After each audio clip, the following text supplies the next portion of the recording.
বিএনপির ভারপ্রাপ্ত চেয়ারম্যান তারেক রহমান বলেছেন, ছোট ছোট কাজ করার মাধ্যমে আসুন দেশটাকে গড়ে তুলে। ১৯ বছর পর রাজধানীর নয়াপল্টনে দলের কেন্দ্রীয় কার্যালয়ে এসে এভাবেই দেশ বিনির্মাণে সবার প্রতি আহ্বান জানান তিনি। দীর্ঘদিন পর তারেক রহমানকে দলীয় কার্যালয়ে পেয়ে স্বাগত ও উষ্ণ অভিনন্দন জানান দলের নেতাকর্মীরা। আরও জানাচ্ছেন আব্দুল আহাদ।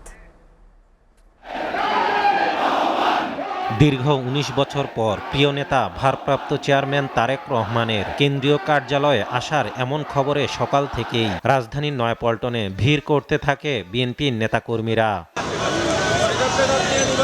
প্রতীক্ষার অবসান ঘটিয়ে অবশেষে বেলা 3:15টার দিকে তারেক রহমানকে বহনকারী গাড়িবহরটি কাকরাইল হয়ে নয়াপল্টনের পথে এগুতে থাকলে সমবেত হাজার হাজার নেতাকর্মীদের স্লোগানে স্লোগানে মুখরিত হয়ে ওঠে পুরো এলাকা। 3:30টার দিকে কেন্দ্রীয় কার্যালয়ে প্রবেশ করেন তারেক রহমান।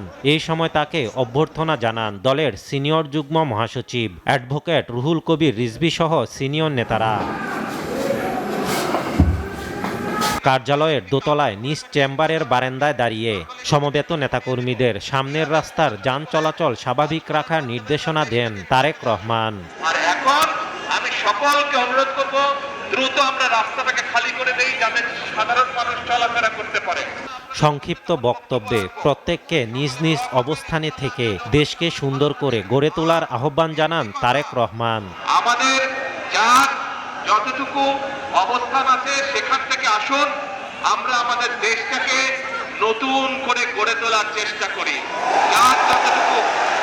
যার পক্ষে যতটুকু সম্ভব আমরা সচেষ্ট হই দেশের জন্য। কোথাও যদি রাস্তায় একটি কাগজ পড়ে থাকে, ময়লা হয়ে থাকে, দরকার সেটাকে আমরা সরিয়ে দিব।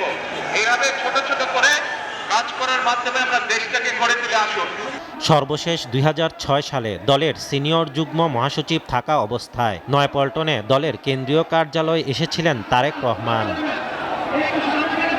আব্দুল আহাদ, এসটিভি, ঢাকা।